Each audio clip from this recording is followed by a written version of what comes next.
wa maulana Muhammad wa ala alihi wa sahbihi wa barik wa sallam. Terima kasih kepada Tuan Rahim Rahman. Jadi ini azan daripada Mekah, sedang azan asar sekarang. Kalau kita boleh nak dengar sekejap, ni kan saya perdengarkan dulu. Boleh dengar tak azan? Boleh kuat sikit Ustazah, kuat sikit. Tak apa kena dengar. Kalau boleh speaker tu kuat sikit. Oh okey. Suara azan ya? Suara azan. Okey.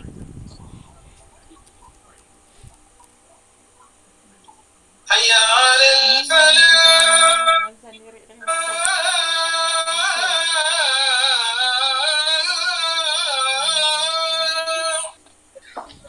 Alhamdulillah. Hayya 'alal falah.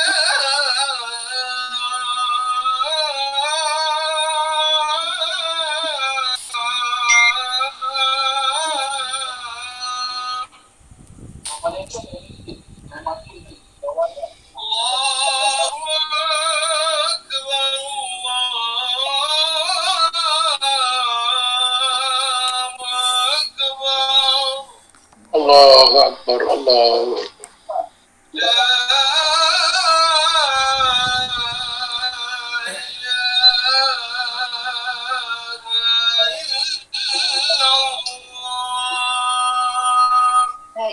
La ilaha illallah. Hadi Sayyidina Muhammad. Ya Arhamar Rahimin. Alhamdulillah. Okay, terima kasih Cik Rahim Rahman. Begitu juga kepada semua, saya rasa saya panggil warga Maya ataupun sahabat-sahabat yang mengikuti program live kita pada hari ini. Di hadapan saya kita ada dalam 266 diucapkan tahniah atas program yang dilakukan, dan tajuk dia pun Masya Allah, bila saya dapat tu meremang rumah saya. Tajuk dia adalah erti syahadah, subhanallah. Dan perbincangan ataupun kupasan berkaitan tentang akidah ini daripada semasa ke semasa, saya secara jujur saya katakan wajib kita bincangkan dalam konteks di mana kita berada, dalam konteks kita sebagai pekerja, kita kena kenal sebagai syahadah. Dalam konteks kita berkeluarga, bagaimana kita nak menghidupkan syahadah di dalam keluarga kita. Jadi dia bukan setakat hanya satu tema ataupun moto, tetapi dia adalah sebab kenapa kita berada di atas muka bumi ini. Baik, bismillahirrahmanirrahim. Tuan-tuan, puan-puan yang dikasihi, yang dirahmati oleh Allah Subhanahu Wa Taala, yang dirindui oleh baginda Nabi Muhammad sallallahu alaihi wasallam. Walaupun saya berada di tanah suci masya-Allah, jadi ini merupakan satu kelebihan, kebaikan di mana COVID mengajar kita untuk berteknologi. COVID juga seolah-olah menyatukan kita walaupun kita berada di tempat yang berbeza. Jadi tuan-tuan dan puan-puan yang dikasihi, waktu saya ceritalah sedikit keadaan di Tanah Suci waktu sekarang ini memang tidak begitu ramai, dan salah satu daripada benda yang kita belajar kalau nak datang ke Tanah Suci ni, ini pun COVID lah yang mengajar ni, kena pandai teknologi. Jadi teknologi kita hari ini, kita berzoom kali ini kan. Jadi kita guna Zoom, kena guna aplikasi yang mana yang tak dengar tadi tu, kenapa pula orang lain boleh dengar, saya tak dengar kan. Jadi dia kena check up dalam hal-hal itu, termasuk juga dengan jemaah yang datang ke Tanah Suci ni tuan-puan, Masya Allah, kena download 2 aplikasi yang namanya, pertama Tawakkalna, memang kena betul-betul tawakal, dan yang kedua adalah I'tamarna. Jadi Tawakkalna dan I'tamarna ini kena perlu download, dan kita punya ibadah akan dirancang dan diurus oleh aplikasi ini. Subhanallah. Tuan-tuan puan-puan, sewaktu kami sampai, sebab kami ni adventurous sikit, tiba di Mekah dulu. Sampai di Mekah, benda pertama yang kita kena buat dalam ihram tu, dalam ihram bukan pergi ke bilik, bukan dapatkan kunci, dah dapat kunci pun tak pergi ke bilik. Sebab apa? Sebab nak pastikan setiap smartphone, dia handphone Nokia yang jenis apa orang kata tik tok tu tak boleh pakai dah. Dia kena guna yang smartphone yang boleh download aplikasi tuan-puan. Jadi kita tak pergi ke bilik dulu. Kita pastikan dulu dua aplikasi ini telah kita download dan kita aktifkan. Kena pula guna SIM card Saudi dengan nombor Saudi dan sebagainya kan. Dan waktu ini anak-anak muda kita lah yang ke hadapan, Masya Allah. Jadi dalam diam tu tuan-puan, saya tengok, saya kata, dunia ni kan, dia mengajar kita macam seolah-olah dia paksa kita menguasai teknologi dunia. Kalau di Arab ni kita dah 5G. Kita dah 5G tau. Masuk je SIM card tu terus keluar 5G. Dan yang kedua, luar biasanya subhanallah, hari ini Allah takdirkan untuk kita belajar daripada anak-anak kita. Jadi anak-anak kita ini yang duduk sebelah kita yang mengajar kita. Kat sini, picit sini. Okey, ini aktifkan begini. Memang kami di sini, saya anak-anak yang bekerja di sini lah sebagai pegawai-pegawai yang muda. Dia yang mengajar. Okey ustazah masukkan sini. Okey ustazah pergi ke sini. Ustazah kena sign up dulu ustazah. Kena begitu, begini. Ya Allah ya Tuhanku. Jadi dalam diam, dalam renungan, dalam tenungan itu kan tuan-puan, kita kira bahawa inilah dia kelebihannya yang diberikan oleh Allah Jalla wa'ala, bahawa segala-galanya berkemungkinan. Segala-galanya berkemungkinan dan kita sedar bahawa kita ini hamba Allah yang banyak kelemahan, banyak kekurangannya, dan inilah masanya di mana yang muda backup yang tua ataupun yang veteran kan, dan yang veteran ini memberi semangat, ini memberi kekuatan, inspirasi, pujian dan tunjuk kebanggaan kita kepada anak-anak kita dan juga teknologi yang mereka dapatilah. Saya hari ini memang tak pergi ke masjid tuan-puan, walaupun memang dah dapat dah permit ya, kita nak sembahyang dekat dalam tu memang kena dapatkan permit dulu. Tapi alhamdulillah insya-Allah lah, kerana majlis ilmu ni kita hidupkan kita bersama-sama. Baik, bila kita sebut erti syahadah tuan-puan, kemana sahaja kita pergi, syahadah ini sepatutnya menjadi kita punya misi dan visi. Kerana tanpa syahadah kita tidak mungkin berada di atas muka bumi ini. Tak mungkin. Kerana syahadah ini walaupun maksud dia saksi ataupun kesaksian ya. Okey, sekejap sebentar.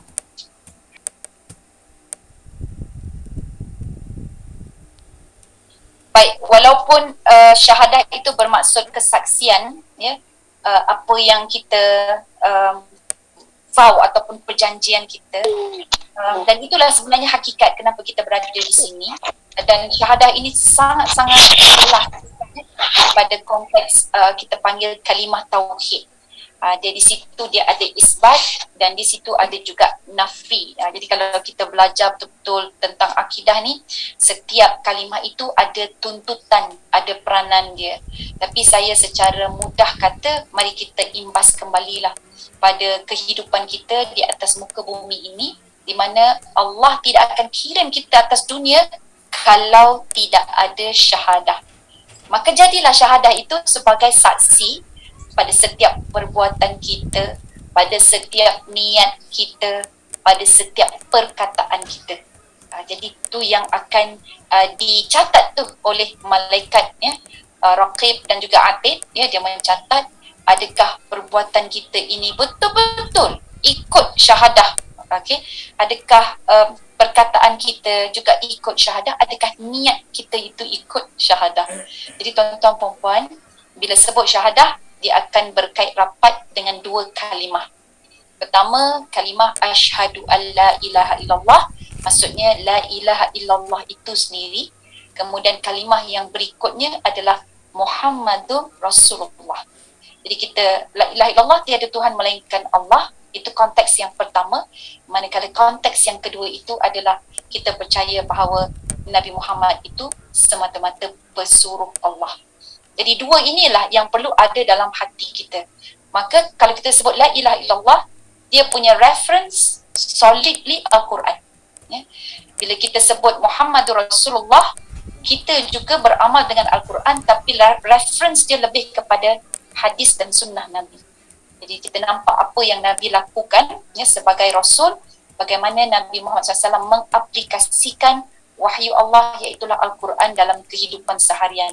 Sebab itu tidak mungkin Al-Quran ini difahami tanpa ada hadis, tanpa ada sunnah. Jadi kalau kita nak lebih faham Al-Quran, kita kena belajar juga hadis, kena belajar juga sunnah. Jadi barulah nampak bagaimana Al-Quran itu digerakkan oleh baginda Nabi Muhammad sallallahu alaihi wasallam. Sungguh memang benar Al-Quran ada dalam gerakan hidup Nabi Adam alaihissalam, Nabi Idris, Nabi Nuh ada, ya. Nabi-nabi lain ada. Tetapi semua nabi itu dia bukan final yang menentukan update ataupun tidak sesuatu syariat. Jadi bila kita sebut syahadah yang Muhammadur Rasulullah tu, yang lain yang kedua tu, bermaksud kita mengangkat Nabi Muhammad sallallahu alaihi wasallam sebagai satu syiar ataupun cara hidup yang updated, yang terkini, ya. Okey, jadi tuan-tuan perempuan yang dikasihi, bila kita sebut syahadah, maka kita kena imbas kembali juga tentang akad yang telah kita lakukan. Jadi maksudnya kat sini kalau ada persaksian, mesti kita ada engagement, mesti kita dah ada agreement. Yes, very true. Kita memang dah ada agreement dengan Allah Jalla wa'ala semasa di alam roh dulu. Jadi Allah dah tanya kepada kita kan, alastu bi rabbikum, adakah engkau terima aku ini Tuhanmu? Adakah engkau bersaksi bahawa aku ini adalah Tuhanmu? Dan kita jawab, bala syahidna. Sungguh ya Allah, kami bersaksi. Jadi syahidna adalah kalimah syahadah kita. Bala syahidna, betul sungguh ya Allah, kami bersaksi. Bersaksi bahawa engkau adalah semata-mata Tuhan kami. Jadi di alam roh itu, sama ada kita dihidupkan zaman Nabi Adam ke, zaman Nabi Muhammad SAW sendiri, ya, sebagai umat Nabi Muhammad, maka kita perlu ikut satu benda yang sangat jelas, akidah kita tidak pernah berubah. Jadi dari sudut akidah itu tidak pernah berubah daripada Nabi Adam sampai Nabi Muhammad, tetapi syariat itu yang berubah. Jadi tuan-puan, bila kita sebut ada agreement, dalam Islam agreement ini dipanggil akad. Jadi akadun, macam akad nikah, orang bernikah tu dia ada agreement dia sendiri. Akad jual beli itu pun ada akad dia sendiri. Dan indahnya kita ini, sebelum kita berakad jual beli ke, akad nikah dengan pasangan kita ke, semua hamba Allah di atas muka bumi ini, dia Muslim ke non Muslim ke tuan-puan, dia sebenarnya telah berakad dulu dengan Allah Jalla wa'ala. Dia telah berakad di alam ruh. Dia telah mengatakan bahawa aku menerima engkau adalah Tuhanku. Allahu Akbar. Jadi akad itu telah berlaku, tetapi kemudiannya bila kita lahir, sudah tentu kita tak ingat, kita lupa, ya. Dan kemudian Allah ingatkan dengan datangnya para rasul, dengan adanya Al-Quran dan juga sistem dakwah, dengan pengurusan dakwah, dengan tersebarnya kebaikan dan sebagainya. Dan tuan-puan, Allah Maha Adil. Kalau kita tanya pada sahabat-sahabat kita yang mu'allaf, ya, saya yakin tuan-puan ada sahabat-sahabat daripada kalangan mu'allaf. Mungkin ada sahabat-sahabat mu'allaf dalam majlis kita hari ini. Kalau kita tanya, macam saya ada beberapa orang sahabat yang mu'allaf tu, saya tanya dia, macam mana you boleh masuk Islam ni? Tanya kan, macam mana you boleh terbuka hati masuk Islam ni? Lepas tu dia kata, oh, I want to search the truth. Dia kata, I want to find the truth. Saya nak cari kebenaran. Tapi secara jujur, saya pernah tanya, saya kata, awak ada pernah macam ada mimpi ke, kan? Macam tu lah mimpi ya. Dan kebanyakannya tuan-puan, semua kata, ya, saya pernah bermimpi. Jadi kita bukan nak besarkan mimpi itu tau.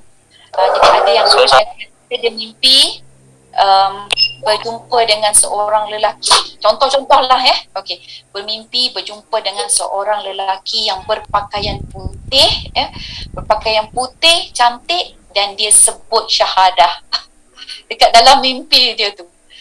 Begitu juga ada orang yang koma. Dia koma tuan-puan, lepas tu kemudian dia dalam keadaan rasa macam, oh, dia dah nak mati dah ni, tapi kemudian ada suara kata, oh, awak bukan berada di sini, awak bukan sepatutnya tidak berada di sini, awak kena balik semula ke dunia dan belajarlah agama Muhammad Macam tu.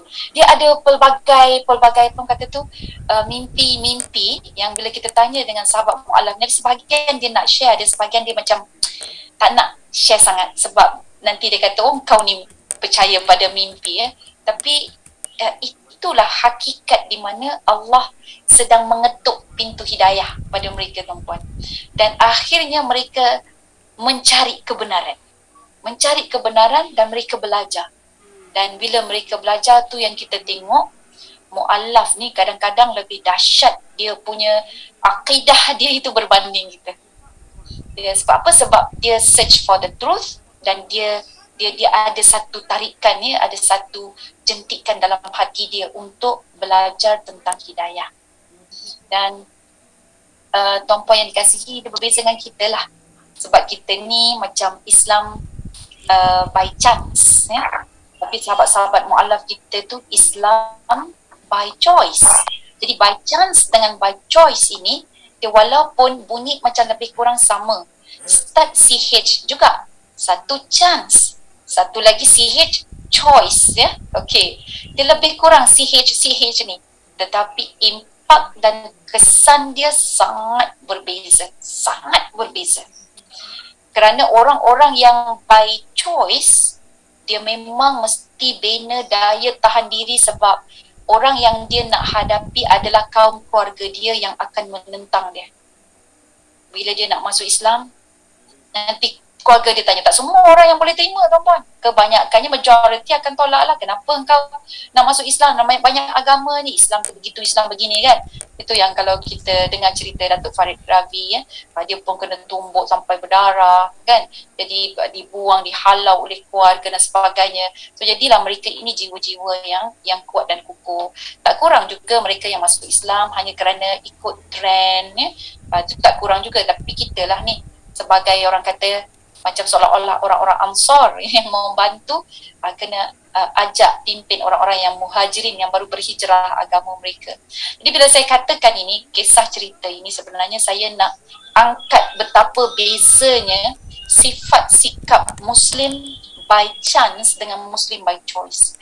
Sebab tu bila dapat tajuk erti syahadah ni, saya rasa meremang burung saya sebab kita sebenarnya perlu lebih ke hadapan dalam memahami konteks pemikiran, cara sudut pandang, pemahaman dan sebagainya. Dan hari ini dia seolah-olah membuktikan bahawa kita telah agak sedikit jauh daripada syahadah ni, tuan-puan. Sebab kita lebih letak benda lain. Kalau mudah cerita, syahadah ini adalah agreement ataupun vow, aku janji bahawa kita ini adalah semata-mata hamba Allah. Dan aku janji juga bahawa Muhammad itu bukan Tuhan, bukan sesuatu entiti yang lebih besar kecuali dia pun adalah pesuruh Allah Subhanahu Wa Taala. Dan Nabi Muhammad SAW pernah bersabda, tuan-tuan, di dalam erti kata kalimah syahadah ini, dalam sebuah hadisnya di mana saya bacakan mafhum hadis, aku diperintahkan memerangi manusia hingga mereka bersaksi bahawa tidak ada Allah yang berhak untuk disembah dengan benar kecuali Allah Subhanahu Wa Taala, dan bahawa Muhammad itu adalah utusan Allah. Mendirikan solat, membayar zakat, jika mereka melaksanakan hal tersebut, maka darah dan harta mereka terlindung dariku kecuali dengan hak Islam dan hisab, yakni perhitungan mereka diserahkan kepada Allah. Jadi di sini adalah satu ketegasan yang disebut oleh baginda Nabi Muhammad SAW bahawa hidup Nabi ini adalah untuk menyebarkan satu pemahaman di mana Tuhan kita ada satu je. Dan pemahaman itu cukup penting kerana dia boleh mempengaruhi kehidupan kita. Kita ni hamba, tapi kita tak perasan kadang-kadang kita sedang macam seolah kita pula nak jadi tuan, tuan. Okey, kita ni lahir-lahir je dia memang confirm dah hamba. Wek-wek aja dah memang dah hamba. So bila kita dalam proses kita membesar tu kan, kita dengan kawan-kawan, kita lebihkan kawan-kawan sampai hilang kita punya identiti Muslim kita, maka waktu itu Islam tidak lagi jadi syahadah kita, kawan-kawan jadi syahadah kita. Jadi kita jadi hamba pada kawan berbanding hamba kepada Allah. Dan seandainya nanti kita bekerja sungguh-sungguh lah tuan-puan kan, sampai tak ingat ini masa dengan Allah. Solat pun tidak, taat pada Allah pun tidak, sibuk dengan kerjaya lah. Maka waktu itu kerjaya jadi tuan kita. Kalau kita sibuk dengan kekayaan, kewangan dunia, kita jadikan dunia itu Tuhan kita pula. Kita sibuk dengan pasangan dan keluarga akan jadi Tuhan kita pula. Dari situlah dia nak sebutnya La ilaha illallah. Tidak ada Tuhan melainkan Allah. So kita, konteks kita, ke mana kita pergi, kita akan jadi hamba. Tapi kita ni Allah bagi kebebasan tuan, untuk pilih siapakah di sekeliling kita ini yang paling layak menjadi tuan kita. Maksudnya kita born as a slave, tapi Allah bagi kita freedom of choice, kebebasan untuk memilih. Pada konteks kita memilih Allah Subhanahu Wa Taala lah yang jadi tuan kita. Tuan-puan, saya berusaha untuk faham benda ini, agak sukar, makan masa juga nak memahami perkata syahadah ini. Khususnya sampailah saya jumpa satu hadis ya. Jadi satu hadis yang menyebut dia seolah-olah melontarkan satu pemikiran tentang ikhlas. Dan hadis ini berbunyi, jadi hadis ini berkaitan tentang sedekah. Dan dia ceritakan tentang siapakah penerima sedekah yang paling afdal atau yang paling utama. Jadi dalam hal ni, kita ni seolah-olah Allah bagi kebebasan, so kita kena urus dan mengendalikan hidup kita semata-mata for the sake of Allah. Okey. Jadi hadis ini disebut tahu afdalus sadaqah. Sedekah yang paling afdal. Apakah sedekah yang paling afdal? Kita semua suka sedekah kat sini tuan-puan. Ramai yang dah pecahkan duit kecil-kecil. Ada yang pecahkan duit kecil-kecil, rial-rial yang kecil tu daripada Malaysia. Bawa kemari, dia datang ke Masjidil Haram, dia tengok siapa yang lalu lalang, yang bekerja semua, dia bagi sedekah. Ada yang cari restoran. Dia kata, Ustazah, ada tak restoran yang sponsor makan? Saya kata ada dekat bahagian Misfalah. Jadi bawa lah diorang pergi ke restoran tu untuk belanja makan. So, kat sini kan ramai juga yang dia datang menunaikan umrah tanpa ada package makanan. Jadi dia melakukan umrah. Nanti kalau orang Malaysia ni biasa datang dengan package makanan, penginapan lah semua. Tapi diorang yang ada beberapa tempat, beberapa negara, dia tak ada. Jadi waktu tengah hari tu penuh dekat kedai-kedai makan ni. Jadi siapa-siapa yang nak bersedekah ataupun dia nak memberi makan kan, yang nak membayar fidyah kadang-kadang kan, jadi dia akan gunakan cara itulah, dia cari restoran, kemudian dia belanja orang-orang makan beratur panjang tuan-puan, panjang. Kalau bulan puasa lagi lah, dia orang nak berbuka puasa kan, beratur panjang tunggu orang beri makan secara percuma. Dan kita juga ramai yang nak bagi wakaf Al-Quran, wakaf kerusi roda tuan-puan. Yang daripada Malaysia pun ada kontak kami. Dia kata, oh Ustazah boleh tak tolong saya nak wakafkan Al-Quran. Jadi Ustaz, suami saya tu duk menulis daripada semalam. Kita duduk dekat meja makan pun tulis ada yang nak wakaf. Saya kata Masya Allah, ini satu kelebihan dan juga kebaikan. Dan esok petang kami akan mendaki Jabal Nur, nak ziarah Gua Hira. Jadi saya pun dapat maklumat, dia kata dekat atas Jabal Nur tu ramai antara mereka yang pelarian lah. Jadi kita akan bersedekah juga di sana sebab diorang memang sangat-sangat memerlukan. Kemudian tapi pengorbanan dia cukup tinggi, buat tangga-tangga untuk pergi ke Gua Hira dengan mudah. Okey, jadi tu nak ceritanya, kita ini sebenarnya adalah satu masyarakat di Malaysia masyarakat yang suka bersedekah. Saya dekat bawah tadi pergi ke kedai nak beli something. Dia tanya Malaysia, Indonesia. Dia tanya dua benda tu. Dah muka macam Indonesia lah kot kan. Jadi dia tanya Malaysia atau Indonesia. Saya pun kata Malaysia. Dia kata apa? Malaysia bagus. Kuais tu maksudnya sangat bagus, sangat cantik. Semalam tuan-puan saya pergi solat. Saya solat memang tak nampak orang Malaysia sangat lah. Jadi di sebelah kiri saya orang Morocco, sebelah kanan saya orang Kazakhstan. So orang Kazakhstan ni dengan bahasa Melayu of course tak boleh. Bahasa Inggeris pun tak pandai, bahasa Arab pun tak boleh juga. Jadi guna bahasa ayam itik, bahasa isyarat je dengan diorang kan, daripada mana dia pun tunjuk dia punya kad Kazakhstan. Lepas tu tanya saya gini-gini je saya pun tulis itu Malizi. Lepas tu angguk-angguk je yang lebih, tapi bercakapnya tu kurang. Jadi yang dengan Morocco ni dia boleh cakap bahasa Arab, so saya sikit-sikit lah cakap bahasa Arab. Saya pun tanya min aina anti, ya ukhti, maksudnya daripada mana saudari, sahabatku kan. Jadi dia pun cakap Morocco. Lepas tu dia tanya saya daripada mana, saya pun kata Malaysia. Lepas dia tanya Malaysia, lepas tu dia sebut Malaysia Sharif. Jadi maksud Sharif tu ada kemuliaan. Lepas tu saya pun Sharif tu apa maksud dia kan, macam kita nak confirm. Lepas tu disebut Hilwa. Jadi Sharif ataupun Hilwa maksudnya sangat bagus. Dan bukan setakat Morocco saja ya tuan-puan. Yang tu tadi yang penjual tu lah pun dia kata Malaysia bagus. Ada satu lagi daripada Sudan. Pernah pengalaman saya bawa jemaah, kami bertujuh, kita duk cari nak satu soft tak nak berpisah-pisah.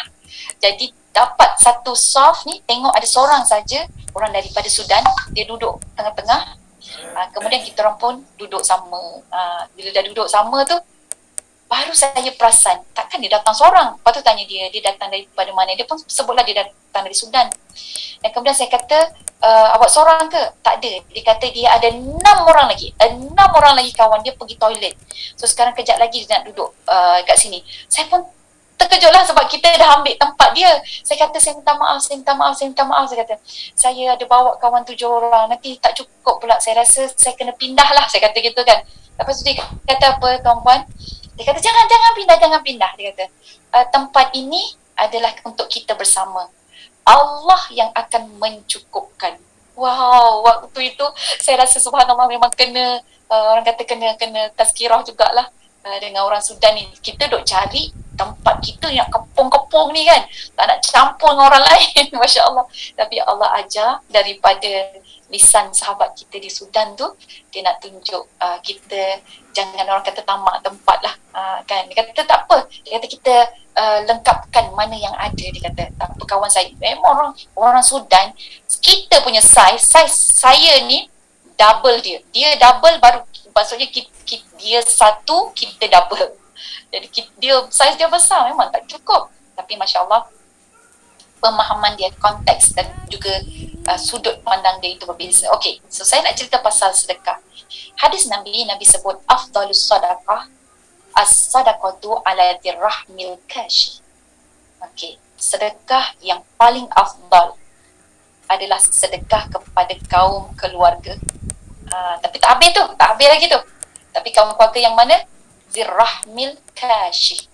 Okey, kalau saya tanya tuan-puan, daripada kaum kerabat kita tu, ada satu kelompok yang lebih utama atau lebih afdal untuk kita dedikasikan sedekah kita. Siapakah dia? Boleh tak cuba jawab? Siapakah dia? Dari kalangan keluarga kita. Siapakah yang lebih afdal? Masya Allah, terima kasih Nani. Mak betul tapi salah. Kita buat 2 lagi percubaan. Siapa selain mak? Mak betul tapi salah. Macam mana pula betul tapi salah ni? Okey. Ibu ayah, ibu bapa, adik beradik. Ibu ayah sama dengan mak. Adik beradik. Masya Allah. Saudara satu rahim. Masya Allah.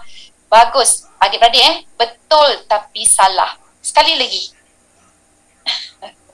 Satu kali lagi. Ibu mentua. Adik-beradik yang susah. Adik perempuan. Anak. Okey. Pasangan. Okeylah. Alright. Adik-beradik yang susah. Diri sendiri. Subhanallah. Okey. Semuanya betul tapi salah. Kaum keluarga terdekat. Betul tu. Betul tapi salah. Okey. Jadi jawapan dia adalah afdalus sadaqah. Sedekah yang paling afdal. Anak yatim pun ada yang salah betul tapi salah. As-sadaqatu adalah sedekah ala dirrahmi, ke atas kaum kerabat kasyih yang kita benci. Saya ulang balik. Ala dirrahmil kasyih. Sedekah yang paling afdal di kalangan keluarga kita, yang paling kita tak suka. itulah yang paling afdal. Ya, Nolaili Mansur, kerabat yang paling kita rasa tak selesa dengan dia, dialah yang paling afdal untuk dapat sedekah kita atau hadiah dari kita. Subhanallah. Terima kasih Zila. Subhanallah, Zila cakap. Agak-agaknya kenapa? Kenapa agaknya Nabi sebut benda tu? Sebab apa agaknya Nabi sebut? Boleh termenung juga kan tuan-puan, kalau ikutkan hati tidaklah termasuk dalam list kita kan, dalam senarai. Kita nak pandang dia, muntah rasanya kan, tengok kereta dia pun tak lalu. Gitulah tuan-puan. Tapi subhanallah, kata Zila, untuk melembutkan hati. Awal Salmiah kata untuk menghalang kebencian, ya. Ruslinda kata untuk mencintai tanpa syarat. Betul semua itu, tapi ada lagi mendidik hati kita. That is another one, ya. Mendidik hati kita, silaturahim. Betul sangat betul, untuk menyucikan jiwa, sangat betul. Okey, jadi agak-agaklah tuan-puan kan, kalau ikutkan hati, kalau kita bincang benda ni, kalau ikutkan hati kita, kita tak akan bagi kita tak akan bagi sedekah ke, bagi hadiah ke, tak ada. Sebab kita tahu kalau kita bagi sedekah ke, bagi hadiah, dia pun bukannya appreciate, sebab dia pun menyampah tengok kita. Kalau kita bagi makanan tantah, dia buang-buang macam tu tuan-puan. Kita rasa tak nak fikir pun pasal dia, biarlah lantak dia. Itu kalau ikutkan hati kita tuan-puan. Agak-agaknya bila kita bagi sedekah, kita tetap juga lawan hati kita tu, kita bagi juga sedekah. Alasan apa yang kita akan pakai tuan-puan? Apakah the main reason yang menguatkan hati kita untuk keluarkan something dalam bentuk sedekah atau hadiah buat kerabat yang kita kurang baik tu? Apakah alasan dia? Masya Allah, Nazri sebut. Memang betul Asma Azura. Kita buat tu, kita akan cakap apa tu alasan dia, betul. Kalau bukan kerana Allah, aku tak bagilah. Aku buat ini betul-betul, aku pejam mata, pejam hati aku semata-mata kerana Allah Jalla wa'ala. Kerana Allah je aku buat ini. Tuan-puan, yang inilah nama dia ikhlas. Apa makna ikhlas? Ikhlas adalah kita buat sesuatu semata-mata kerana Allah. Semata-mata kerana Allah. So this is our syahadah. Itulah kesaksian tuan-puan. Kita berjuang, tu tadi yang sebut melembutkan hati kita, nak tegakkan apa orang kata tu, silaturahim. Kita buat itu for the sake of Allah semata-mata. Berbanding kalau kita bagi hadiah lah, kita sponsor umrah lah contohnya kan, orang-orang yang kita sayang. Contoh ibu dengan ayah kita sayang sangat kan.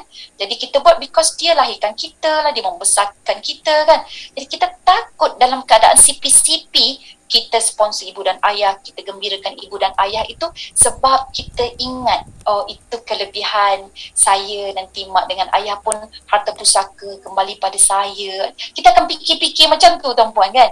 Jadi macam yelah sebab nak balas, kita fikir nak balas jasa. So bayangkan kalau ibu ayah yang tidak berjasa pada anaknya, adakah kita nak membalas macam itu yang sama, terbaik ataupun bagaimana kan? Okey, jadi orang yang dalam keadaan diuji dengan kebencian, sebenarnya bila mereka melakukan sesuatu, mereka sedang berjuang, dan di situlah mereka mudah mengecapi maksud ikhlas. Jadi ikhlas dia buat sesuatu semata-mata kerana Allah Subhanahu Wa Taala.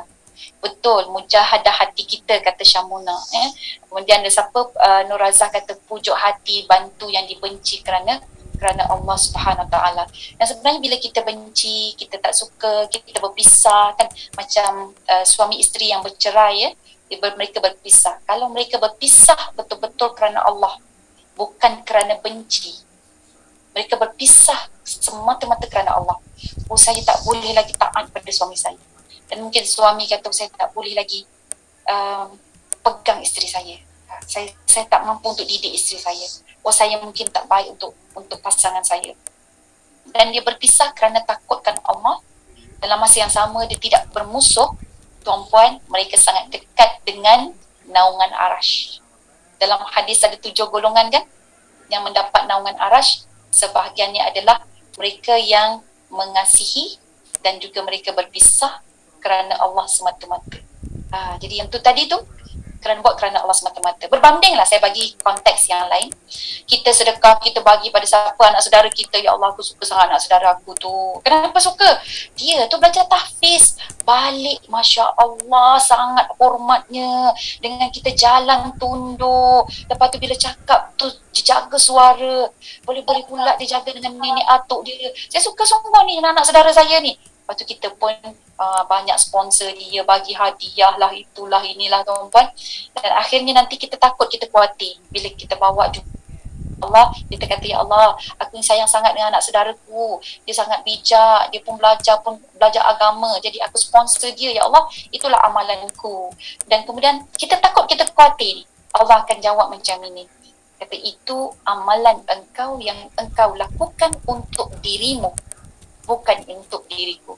Kenapa? Kerana engkau sayang dia, kerana engkau sukakan dia, maka engkau memberi sesuatu kerana dirimu dan kerana dia, bukan kerana aku. Macam mana kita nak jawab, tuan-tuan?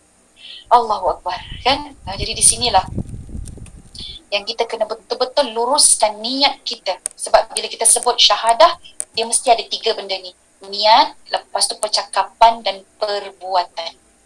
Jadi amalan kita itu perlu selari. Jadi bila kita bersedekah tu kena betulkan niat balik. Sebab tu sebahagian ulama' dia memang menitik beratkan tentang niat. Innamal a'malu bin niat. Sesungguhnya setiap amalan tu kena dengan niat dia. Sampai Nabi sindir dah. Nabi sindir waktu ada sahabat yang berhijrah kan. Dia berhijrah kerana perempuan sebab nak kahwin dengan perempuan tu. Hijratuhu ila ma hajarat. Ya. Dan hijrah dia tu ikutlah apa yang dia niatkan. Seolah-olah macam tu satu sindiran. Sepatutnya lah kita boleh rasa, aku ni buat sesuatu kerana orang lain, kerana si dia, kerana si itu. Lagi-lagi sekarang tuan-puan dengan social media, buat sesuatu kerana apa? Kerana nak populariti, kerana nak like, kerana nak banyak follower dan sebagainya. Takutnya kita dengan satu fitnah teknologi juga kan. Kita tahu teknologi ni baik, tapi dia pun boleh mendatangkan fitnah-fitnah yang tertentu. Masya Allah. Jadi terima kasih BA100 mencari redha Allah. Kemudian Syamona kata bila sedekah betulkan balik niat kita. Ya. Syamona juga kata orang yang diuji dengan kebencian untuk didik hati menjadi ikhlas. Dan kita tengok ikhlas, kita ada 114 surah. Satu surah tu nama dia Ikhlas. Surah Al-Ikhlas. Jadi bila baca balik surah Al-Ikhlas, bermula dengan Bismillahirrahmanirrahim. Qul huwallahu ahad. Allahus samad. Lam yalid wa lam yulad wa lam yakul lahu kufuwan ahad. Qul, katakanlah, huwallahu ahad.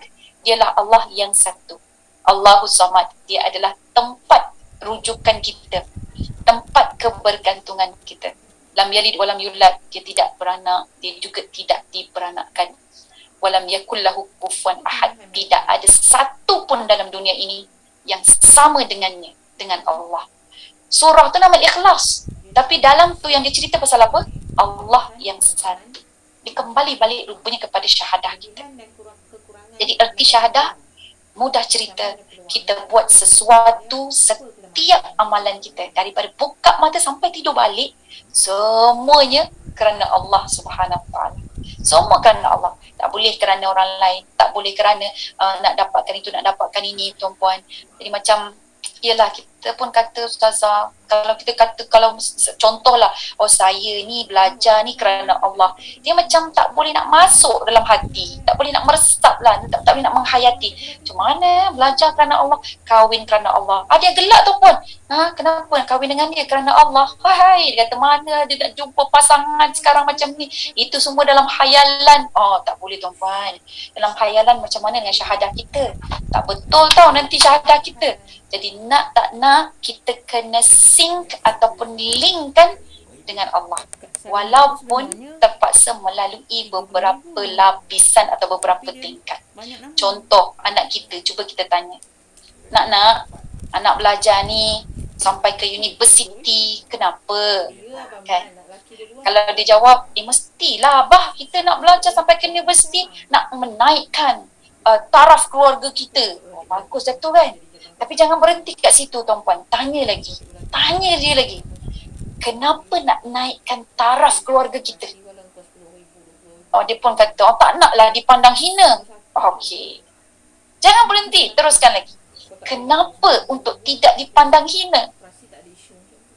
Mungkin dia pun fikir, abah ni kenapa pula tanya banyak-banyak ni? Tak apa, kenapa kita tak sanggup dipandang hina? Kenapa? Mestilah abah, sebab kita ini kan ciptaan Allah yang terbaik. Kan, lepas tu disebutlah Allah menciptakan, laqad khalaqnal insana fi ahsani taqwim. Sungguhnya Allah menciptakan kita ini semua dalam sebaik-baik kejadian, sebaik-baik penciptaan. Lepas tu kita pun tanya lagi. Itu dah nampak dah tu. Dah nampak bau-bau bayangan-bayangan yang nak pergi kerana Allah. Kita pun tanya, kenapa agaknya Allah mencipta kita dengan sebaik-baik penciptaan? Nanti kalau dia jawab tuan-puan ya, tiba-tiba dia jawab kan, sebab kita khalifah Allah lah. Sebab kita kan dah berjanji dengan Allah dalam syahadah kita, contohnya, bahawa kita ini akan menggantikan Allah dalam urusan dunia. Khalifah maksudnya pengganti Allah. Tapi bukan jadi Tuhan, dia menggantikan. Macam guru ganti, dia tak boleh bawa subjek dia sendiri. Guru ganti kena ikut apa yang subjek yang guru yang digantikan. Jadi di situ macam khalifah, that is the meaning.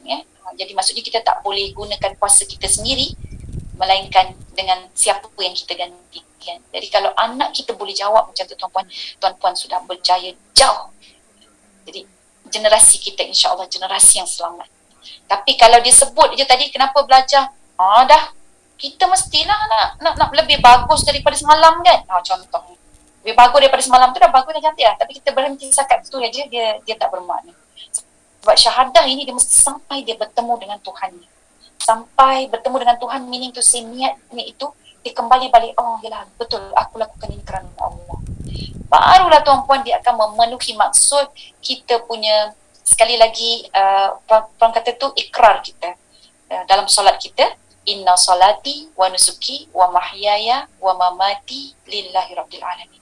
Sesungguhnya solatku, ibadahku, wa mahyaya kehidupanku, wa mamati dan matiku lillahi rabbil alamin, semata-mata kerana Allah, Tuhan seluruh alam ini. Jadi kalau kita baca dengan penuh sedar dengan syahadah kita itu, saya kira kita akan memiliki sudut pandang yang luar biasa. Kita akan mempunyai prinsip-prinsip hidup yang sangat indah, yang mempersonakan. Dan kalau kita ada tambah lagi dengan khusyuk, sebab kita penghayatan kita terhadap syahadah tuan-puan kan, kita akan lihat perancangan Allah itu sangat indah. Walaupun kita sakit, walaupun kita diuji dengan kekurangan, walaupun kita diuji dengan kehilangan, tapi kita akan tetap merasakan perancangan Allah itu indah. Dan itulah prinsip Nabi-Nabi kita, para Rasul yang menjadi contoh teladan pada kita. Nabi, walaupun pergi ke Taif contohnya, sampai berdarah-darah dia dibaling batu, dia dihina, dia dipulau, dihalau, tapi hati dia kan sangat luar biasa. Sebab syahadah dia itu sangat jelas. Dan Nabi banyak kali ingatkan kita, bukan dia untuk disanjungi, tetapi sanjungilah Allah Subhanahu Wa Taala, dan aku, Nabi sebut, hanyalah pesuruh Allah saja. Saya akan cari, sebab saya tak hafal dia punya hadis, tuan-puan saya minta maaf. Saya akan tunjukkan ada di dalam satu hadis yang Nabi ingatkan kepada kita, sabda Nabi Muhammad sallallahu alaihi wasallam. Dia menunjukkan dalam hadis ini, dia berbunyi, la tutruni kama utratin nasara ibnu Maryam, innama ana abdun faqulu abdullahi wa rasuluh. Okay, mafhum hadis ini, janganlah kamu berlebih-lebihan memujiku sebagaimana orang-orang Nasrani telah berlebih-lebihan memuji Isa, iaitulah putera kepada Maryam. Aku hanyalah seorang hamba, innama ana abdun. Dia kata, aku ini adalah seorang hamba. Faqulu, dan engkau hendaklah berkata, abdullahi wa rasulah wa rasuluhu. Aku Abdullah maksudnya Nabi itu adalah hamba kepada Allah, wa rasuluhu dan rasul. Jadi subhanallah, waktu Nabi dia faham benda ni, waktu dia buat cincin ni tuan-puan, waktu dia buat cincin, di situ dia tulis Allah, kemudian dia nak sebut Muhammad Rasulullah. Jadi cincin tu kan dia bentuk bulat. Jadi bila dia tulis tu, dia tulis Muhammad atas, kemudian Rasul, lepas tu Allah. Jadi Allah kat bawah sekali. So Nabi tak nak benda tu terjadi, jadi Nabi tukar. Allah dekat atas, lepas tu Rasul still kat tengah, nama dia kat bawah sekali. Jadi kita baca kena daripada bawah ke atas. Muhammad Rasulullah. So maksudnya daripada sudut tugasan Nabi ini, waktu dia mengingatkan kita, menyebarkan tentang akidah sebagainya, jadi dia tak nak disaingkan dengan Allah. Dia tak nak dipartnerkan dengan Allah. Sebab masalah syahadah kita adalah syirik. Syirik itu macam syarikat. Dia ada partnership. Sebab tu, tadi bila saya kata kita bila buat sesuatu tu kerana mungkin nakkan pujian, nakkan sokongan daripada orang ramai, nak dapat follower ke, likers ke, kan, nak dapat kedudukan ke, tuan-puan, takut-takut bila tak sampai pada Allah dia jadi syirik. Okay. Jadi dia boleh jadi syirik. Syirik itu maksudnya bukan menidakkan Allah, tetapi dia ambil partner. Sebagai partner, maksudnya Allah tetap ada dalam hatiku, tapi ada urusan lain atau ada sebab lain. Jadi Nabi dah ajar Rasul Muhammad Rasulullah. Maksudnya Muhammad tu kena dekat bawah. Jadi Muhammad pun tak boleh seiring dengan Allah Subhanahu Wa Taala. Jadi apatah lagi dengan urusan ataupun kehendak-kehendak, keperluan-keperluan kita atau niat-niat kita selain daripada Allah Subhanahu Wa Taala. Dan Luqman Al-Hakim dalam banyak-banyak nasihat, pertama sekali yang dinasihatkan anak dia adalah, ya bunayya, wahai anakku, la tusyrik billah. Jangan kamu syirik dengan Allah. Inna syirka, sesungguhnya syirik itu la zulmun azim, merupakan satu kezaliman yang amat besar, yang amat menakutkan. Jadi dalam erti konteks syahadah, betulkan niat kita for the sake of Allah. Walaupun layer dia panjang, walaupun layer dia tu banyak kan, dia belum berjumpa dengan Allah. Saya ada satu masa bagi ceramah dekat motivasi lah, dekat pada satu institusi ini, dan semua adalah pimpinan-pimpinan pelajar. Jadi sewaktu tanya dengan pimpinan pelajar tu, saya pun tanya, okay, you all ambil kos apa ni? Lepas tu dia kata, saya ambil kos komputer, ada yang ICT, ada yang engineering dan sebagainya kan. So kemudian saya ambil satu contoh lah. Okay, you ambil apa? Okay, matematik. Oh, you ambil memang degree dalam matematik. Ya, kata. Alright, so saya kata agaknya kalau you ambil degree dalam matematik sebab apa? Dia pun senyap kan. So daripada dia fikir, saya pun buatlah. Dia misal, okay, you belajar matematik, you ingat dalam kehidupan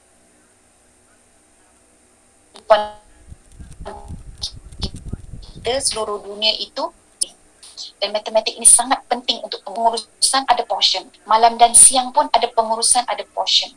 So the moment you belajar ambil subjek matematik ini sebagai you punya course ataupun sebagai you punya degree, you berpeganglah bahawa aku perlu menjadi pengurus yang benar-benar adil, menegakkan keadilan menurut kehendak Allah Subhanahu Wa Taala, dan kalian adalah duta Allah. Saya cakap macam tu tuan-puan, bagi contoh kan. Habis saja majlis tu, saya dikerumun, kerumun bahasa dia kan. Saya dikerumun oleh beberapa orang pemimpin-pemimpin pelajar ni, minta saya tolong huraikan ataupun tolong jelaskan, Ustazah, saya ambil komputer, Ustazah, macam mana saya nak dekatkan dengan Allah. Lepas seorang lagi, Ustazah, saya ambil bahagian kejuruteraan, macam mana bidang kejuruteraan ni yang bukan bidang Islam ni boleh dekat dengan Allah. Saya ambil bidang pengurusan, macam mana dengan pengurusan ni saya boleh dekat dengan Allah. Jadi kemudian sambil makan tu tuan-puan, duk ceritalah macam mana kejuruteraan ini dia boleh membantu kita punya assignment, tugasan kita sebagai khalifah Allah. Ini semua kan dah habis gitu. Lepas tu dia kata apa? Ini pelajar-pelajar yang dah tahun akhir. Dia kata, Ustazah, saya rasa puas sangat sebab saya baru tahu makna dalam kehidupan ini, dan saya baru nampak subjek yang saya ambil ini sebenarnya adalah subjek yang juga disokong dan juga apa kata tu, digalakkan oleh Allah Subhanahu Wa Taala. Dia kata selama ni saya rasa macam tak tenang hati ni, tak tenang. Ambil subjek ni rasa macam subjek ni bukan Islami, saya jauh daripada Allah. Dia rasa macam tu. Kan, jadi tuan-tuan dan puan-puan, kita perlu lihat kembali, walaupun kita berada dalam sistem yang mungkin kita rasa tidak direct bawa kita kepada Islam, tapi sebenarnya Allah dah tentukan kita ini hamba Allah dalam konteks dan bidang yang sangat banyak. Sebab Allah adalah segala-galanya, Islam adalah sempurna. Jadi di situ di mana kita berada, kita boleh bawa Islam. Kita boleh letak Allah itu sebagai Tuhan kita. Okey, dan untuk akhirnya adalah bila kita sebut Rasulullah, maka kita kena ingat apa yang Nabi pesan pada kita, supaya kita tidak berlebih-lebihan dalam memuji Nabi, sehingga mungkin sebahagian orang dia boleh rasa kehebatan Nabi tapi kehilangan kehebatan Allah Subhanahu Wa Taala dalam diri dia. Saya pernah ditanya, tuan-tuan sangat menakutkan dalam kan kita kan ada terima banyak masalah. Jadi dia pun sebut, dia kata, Ustazah, saya boleh sangat, ni kan Maulid Nabi itu, saya boleh sangat rasa saya sayangkan Nabi. Saya macam bila sebut nama Nabi tu saya dah menangis dah. Tapi saya tak boleh rasa benda yang sama bila sebut Allah. Jadi saya kata, oh, ini sudah jadi satu penyakit ni kan. Jadi akhirnya saya kata apa, you all kena faham lah, awak kena faham Nabi ni siapa yang utuskan. Dia kata Allah. Bagus, saya kata. Kalaulah Nabi ini yang utuskan Allah, ni tengah menjawab mesej tu kan, memang makan masa lah, dia balas, lepas tu beberapa waktu dia balas lagi kan. Okay, kalau memang Nabi itu diutus oleh Allah, maksudnya Nabi ini adalah hadiah daripada Allah. Allah tahu apa yang kita mahu, dan Nabi ini adalah sebaik-baik hadiah daripada Allah, dan itu tanda kasih sayang Allah Subhanahu Wa Taala. Allah sayang pada kita, sebab tu Allah kirimkan Nabi. So, tanda kita mensyukuri Allah adalah dengan mengikut Nabi sebagaimana yang Allah suruh. Kan kul, katakanlah, in kuntum tuhibbun Allah, kalau kamu memang benar mencintai Allah, fattabi'uni, maka ikutilah Nabi. Tak ada pun sebut maka kena cintailah dia kan, cintai Nabi. Tapi of course lah, kalau kita nak ikut Nabi, kena ada perasaan cinta kita. Tapi di situ ada instruction ataupun arahan di mana Nabi ini adalah Rasul. Jadi Nabi pun ingatkan kita, layanlah dia sebagaimana Rasul, jangan jadi seperti Nabi Isa. Nabi Isa ni pengikut-pengikut dia kan asalnya terima dia sebagai Rasul, tapi dah terbabas tuan-puan. Sebab punya nak bela Nabi Isa ni kan, jadi sehingga dia angkat Nabi Isa tu sebagai Tuhan dia. Itu yang tidak kena, dan na'udzubillah. So, mudah-mudahanlah supaya umat Nabi Muhammad ini tidak ada yang bersangka seperti itu. Jadi Masya Allah, tuan-tuan puan-puan yang dikasihi, bila kita sebut berkenaan syahadah, kita mesti berbeza dengan syaitan. Syaitan ini mana-mana yang kufur, munafik, ya, yang maksiat, yang fasik. Jadi itu semua macam kita boleh kata ciri-ciri ataupun watak syaitan lah. Syaitan ini dengan kita, kalau bab Al-Quran, ni kita katalah bab Al-Quran wahyu Allah, bab wahyu Allah, syaitan boleh baca kan Al-Quran tu. Kita pun boleh baca tuan-puan.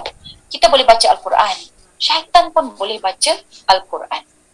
Okay. Terima kasih Marina. Marina kata Allah is always number one. Very good. Okay. Syaitan baca Al-Quran. Kita baca Al-Quran. Syaitan pun baca Al-Quran. Kita kadang-kadang faham Al-Quran. Syaitan fully faham Al-Quran. Tapi apa yang membezakan kita betul-betul dengan syaitan ni tuan-puan? Yang membezakan kita dengan syaitan adalah kita boleh baca Al-Quran, kita boleh faham Al-Quran, kita juga boleh beramal dengan Al-Quran. Tapi syaitan, dia faham Al-Quran, dia baca juga Al-Quran, tapi dia tidak mahu beramal dengan Al-Quran. Jadi kita perlu berbeza ya, dengan syaitan ini. Walaupun syahadah dia ada tahu tuan-puan, dia percaya dengan Allah, tapi dia tak boleh terima hakikat bahawa manusia ini menggantikan Allah. Dia jealous, dia dengki, ya. Sebab itu dia nak kita ini semua jadi macam dia juga. Dia takabur, dia sombong, ya. Padahal dia percaya pada Allah. Sebab tu syahadah kita sangat clear. Asyhadu alla ilaha illallah. tak berhenti di situ. Kita kena sambung dengan wa asyhadu anna Muhammadar Rasulullah. Kita mengambil Nabi itu sendiri, batang tubuh Nabi itu sendiri, sejarah Nabi, kisah Nabi itu sebagai cara hidup kita. Kita beramal dengan apa yang Nabi lakukan, kita sebenarnya sedang beramal dengan Al-Quran. Jadi Masya Allah, wallahu alam tuan-puan, itulah celoteh saya pada kalau di Mekah ni petang ini. Saya mohon ampun dan maaf atas segala kekurangan. Jadi saya rasa saya kembalikan balik kepada Encik Rahim